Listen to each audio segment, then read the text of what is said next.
Okay, I have just sewn less than 1/8 of an inch just to secure it all the way around. Remembering that this is going to get encapsulated by binding anyway. And this is the middle line that I drew to segregate my pocket. So starting at the edge, and I'm still on 3. Yeah, that's okay. Bobbin thread. I'm still going on the same bobbin thread. It's going to run out sooner or later, isn't it? I can hear. Ooh.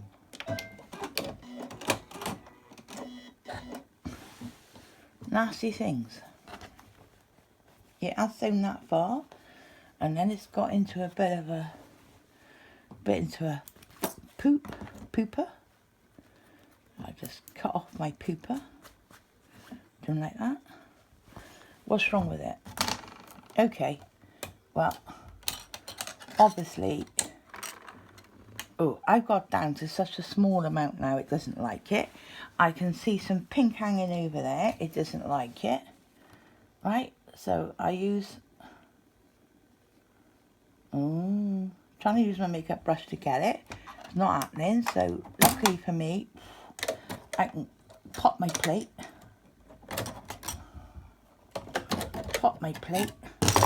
There it is. See, there it is. Don't like that. Don't like this. Don't like that. Don't like the other. Shove it in, see if there's anything else I can come up with at the time. Nope. Right, okay. Pop my plate back in. And I need to find myself a better bobbin. Here's one. Shove that in, P for perfect, as you know. Put it round, here we go. That's your lovely do's when it comes to the top loader. Thread under the foot. What did I want to do? Oh yeah. What I want to do is finish off this. So I'm going to go a little way down. And it will interlock on stitches underneath.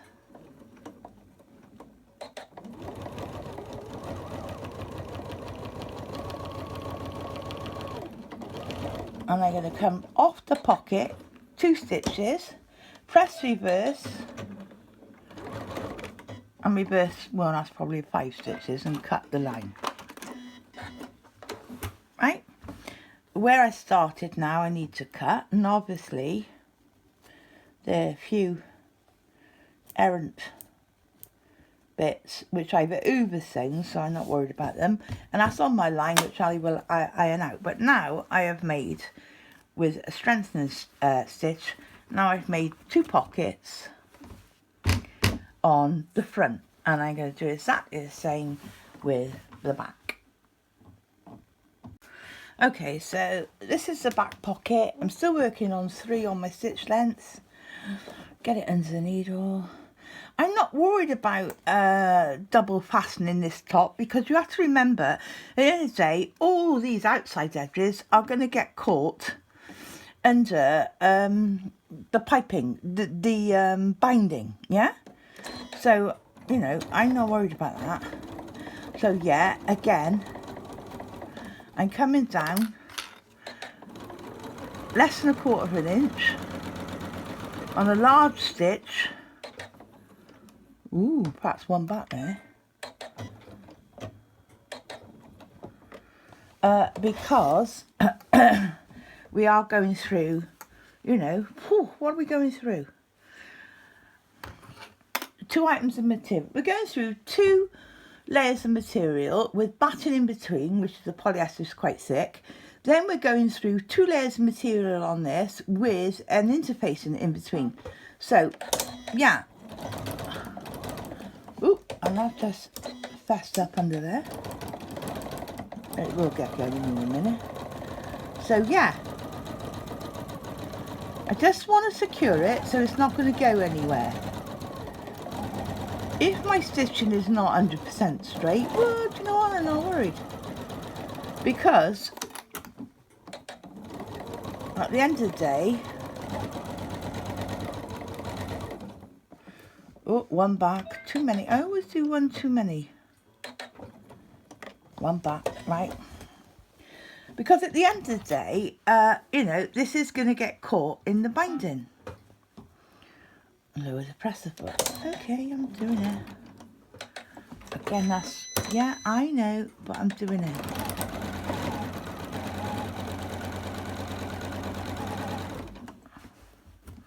Make sure everything is, you know, as it should be, and off, and stop.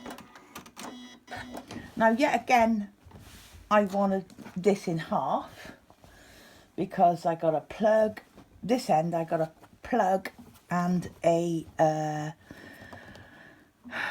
foot control to get underneath, so I put it on there using my thumb. Oh, make the mark. Yep, I've made a mark, and I know you would want to draw it, line it, do what you like with it, but this is me, innit? I'm not worried about that end because that's going to get caught under. This end, more concerned about 2 stitches off, reverse back over to give it strength.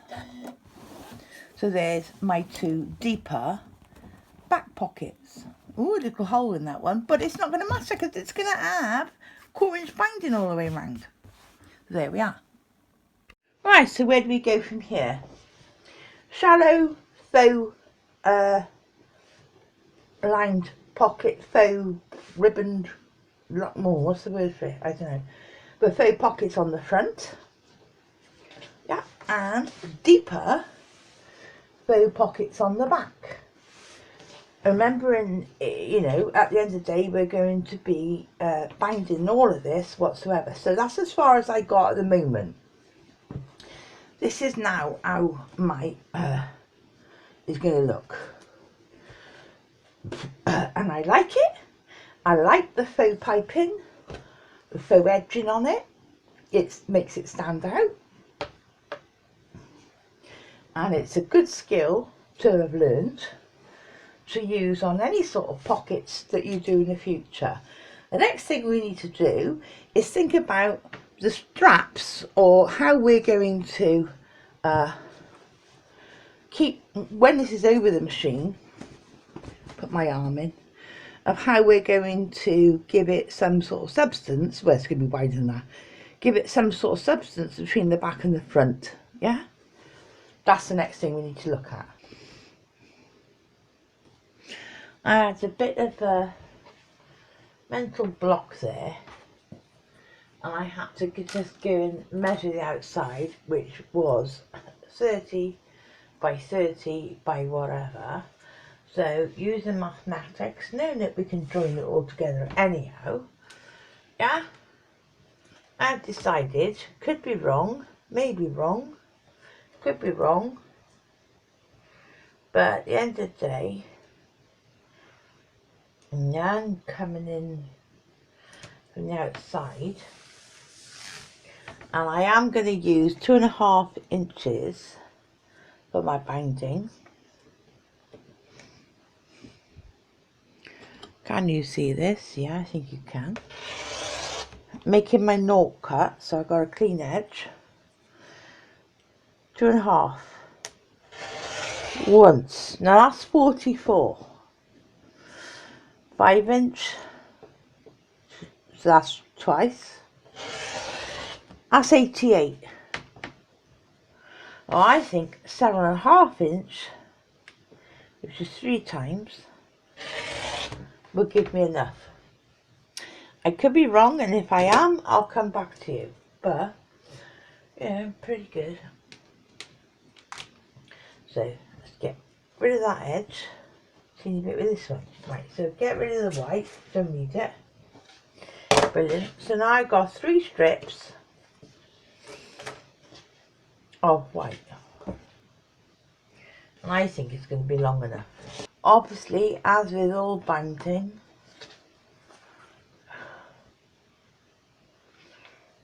it's 2.5 inches wide.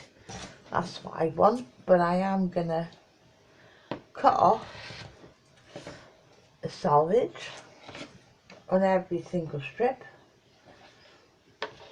move it back, move it forward,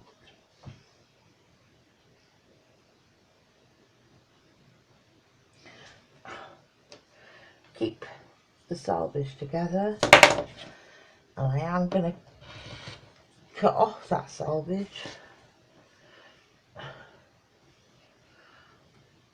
I think 3 strips will be enough. I've got more material if it's not, and obviously I will let you know. Now, as you know, with all binding, that's face up, pretty side looking at me.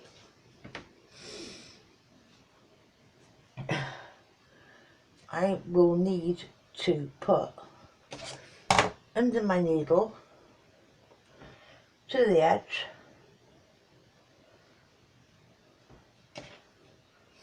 pretty side down. I'll pin it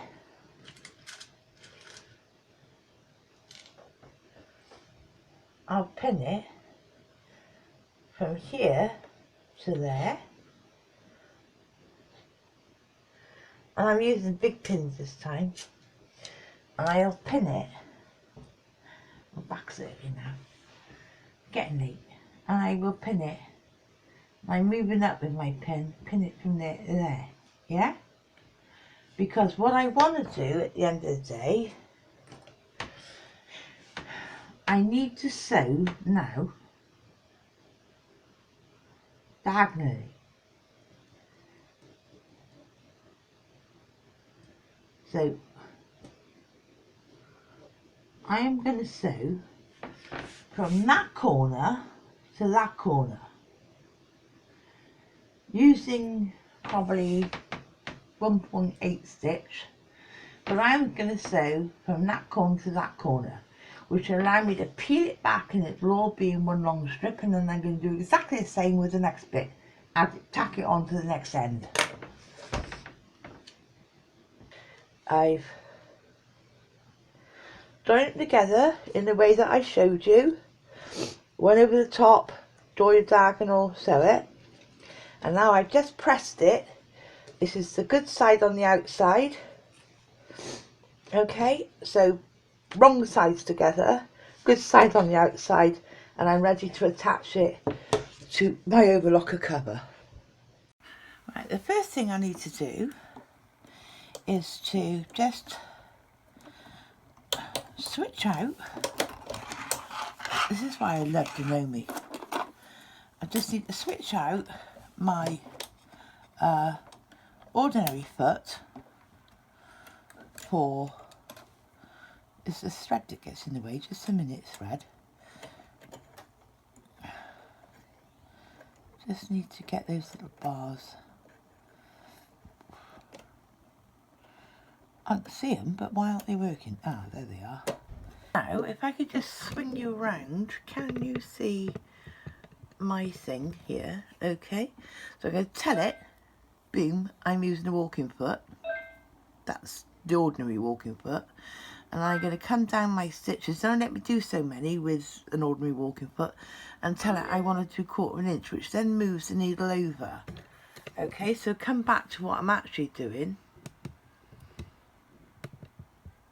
Yeah? Now, that's the back, because it's got no quilting on. I need to give it good 6 inches before I start. So I'm just going to take that. Have I got a clip? Oh, I got one. That'll do for a start. One. So, it's a bit big to pin, isn't it? Lift up. So what I've done, literally, I put my 1/4 inch foot on, changed myself to 1/4 inch. Where I start, I'm going to come down a bit more actually. Where I start, I got, if you take that into account, I got about 5 inches, at least 5 inches behind me. Yeah, I don't, remember that we have sewn this together, so we know that's not going to move under the needle. And now we're just bringing this across the top. It's on 180, which is a bit small. If I make a mistake, double to undo. So that's normal piecing mode. I'm bringing it up to 240, which is lengthening the stitch, because this is not piecing as such. Putting the foot down. Everything, I've just put that one on, which I can now take off. And I am just going to start, and then I am just going to reverse back over that, because that's where it's going to be my join. Now I want the join to be on the back end, past the corner. Don't ever join on a corner, past the corner, but I want it to be on the back, not the front. So now all I'm going to do, rough edge to the outside edge, folded edge on the inside, and I am just literally using 1/4 inch stitch, okay, and sewing this all the way round. Again, resting my fabric against this 1/4 inch lip, outside lip on the foot to give me a guide. That's guiding me. And as I said to you before, now as we come up to the top of the pocket, and I cut that thread. I wasn't worried about finishing off this pocket with a double stitch or anything, because this is now going to take care of it. You will need a walking foot unless you have a way of heightening your foot, because we are working through fabric, polyester fabric, as 3 layers, fabric interfacing fabric, that's 6 layers, and a double layer of top stitch. That's 8 layers now. 8 layers of fabric. As we get, and remembering on most feet, I hope you can see this, it's not too dark for you.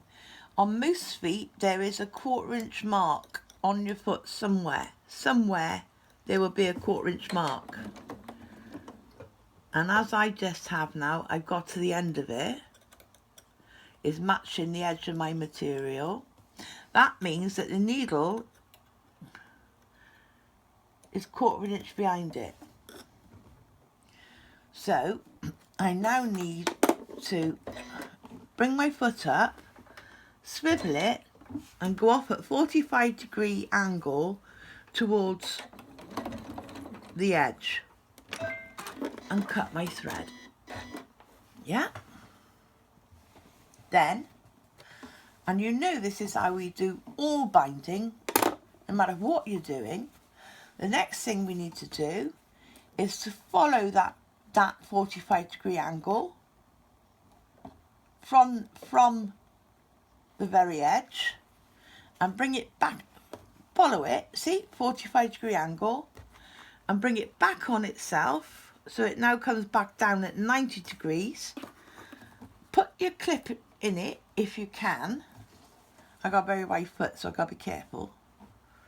Put it back under and starting right at the end again, and continue.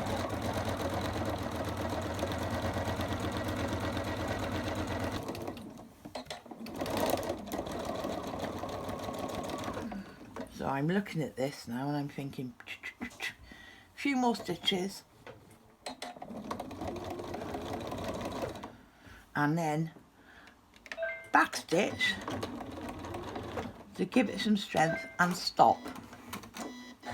Right, so now, I know this is a lot longer than that bit, but now you can see I've got I got about a 7-inch gap there between the two. That's good enough for me. I can work with that. Okay, and we'll go over to the table now and I will explain to you one more time about how we join this in a seamless join. That, having gone round 1/4 inch with our binding, I have left myself a 6.5 inch gap, and 3 1/4 inch I'm using a felt tip friction pen. This is a friction pen, but it's a felt tip, and I have made a mark where is the centre. Thank you very much. Okay, I'm bringing that over, and I'm bringing this over. That's my middle point where I want it to overlap, and using a ruler, because the width of the material that we've used for the binding is 2.5, I need to make a 2.5 inch overlap. 2.5 divided by 2 is from that point, and I'm just going back to see where it is. Yeah, it's in the midst of that white.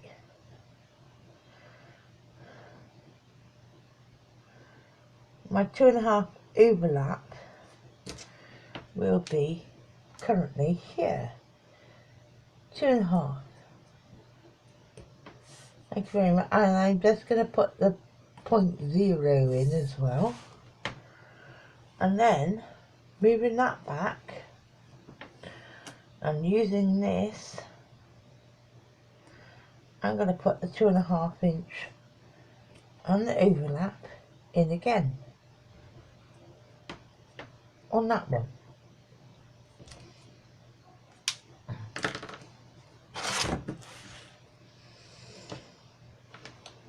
Yep. And those points match. Okay, so I'm taking this off the quilt, getting my cutter, and on the first line I'm cutting it down and getting rid of it. That's 2.5 inches overlap. Second piece, I am cutting the last mark. That's my 2.5 inch overlap. So now when I put those two pieces together, one on top of the other, I've got a 2.5 inch overlap. Yes, I have. Right. So now I've got a 2.5 inch overlap, but a big gap. Now, I want to make this clear to you, right? This is the right way up. I think this is where maybe Gail and a few others may have struggled before. This is like pretty face facing me. Taking it off the quilt, yeah? So pretty face facing me.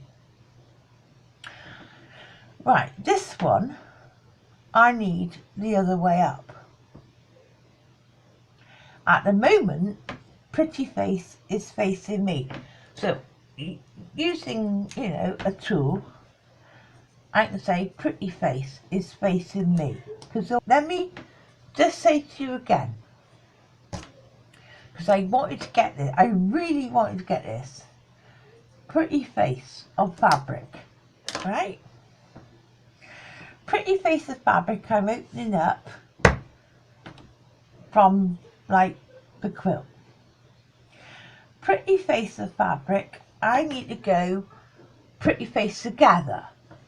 Now I'm just gonna cut a thread, but I am not changing anything.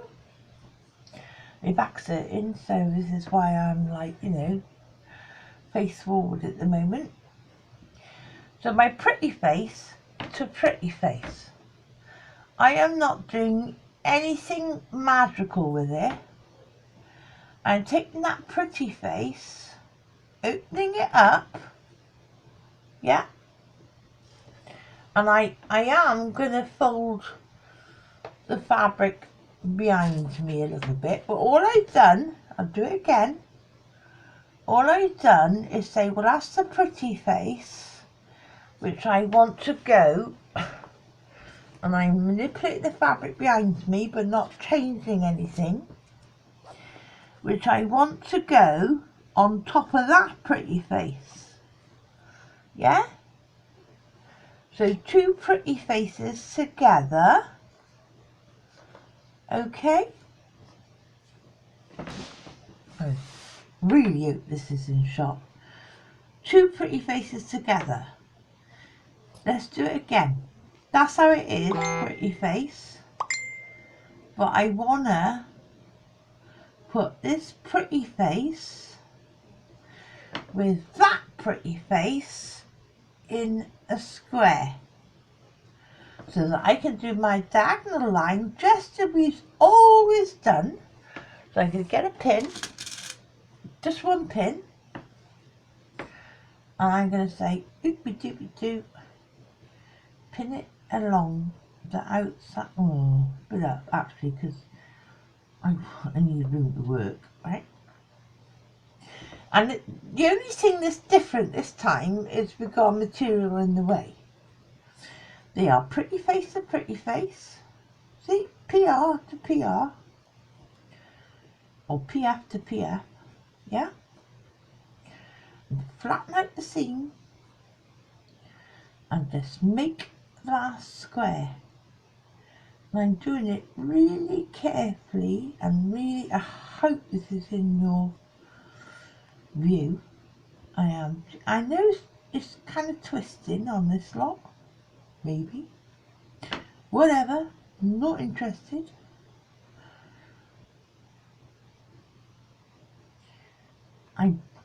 To see the way I pulled this off, review the video, because it's not a secret, and I have shown you.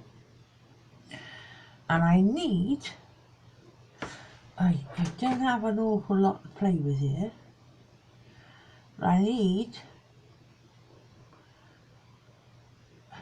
to stick a pin in here to make it. Now, that looks ridiculous, right? And nobody could do that. So the only way we can sew that, having pinned it, is to move everything together. So by the time, and this takes a bit of a manipulation now. Oh, you little sod.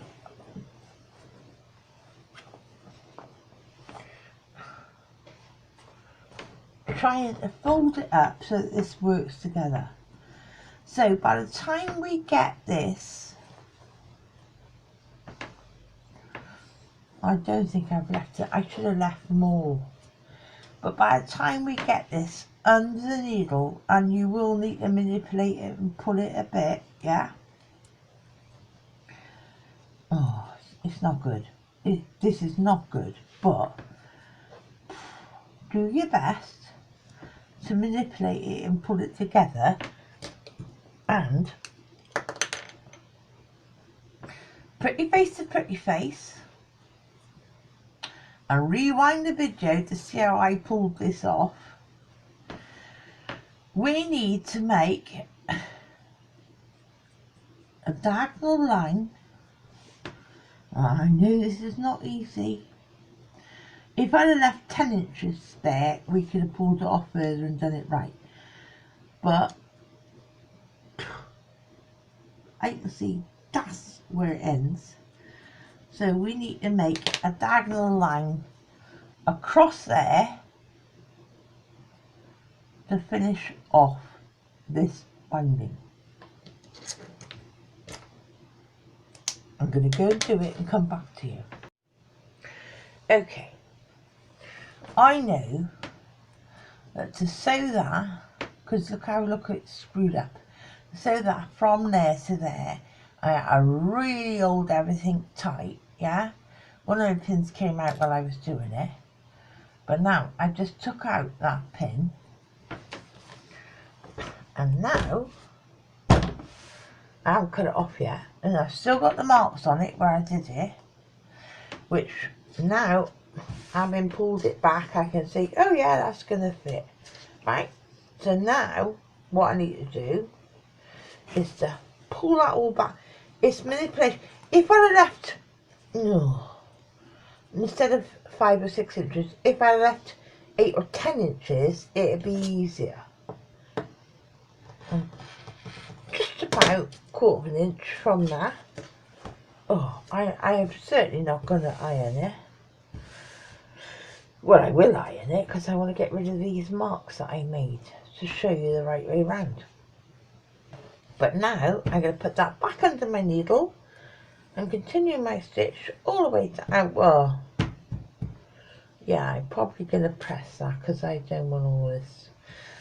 I'm going to continue my stitch all the way down. I was going to finish my binding. So I have now continued my stitching from here down to here and made the binding and finished it off, and that is my join, which you can't really see, but that's my join, and that's how you finish it off. And I hope this time I made it even more clearer than I have done on previous time.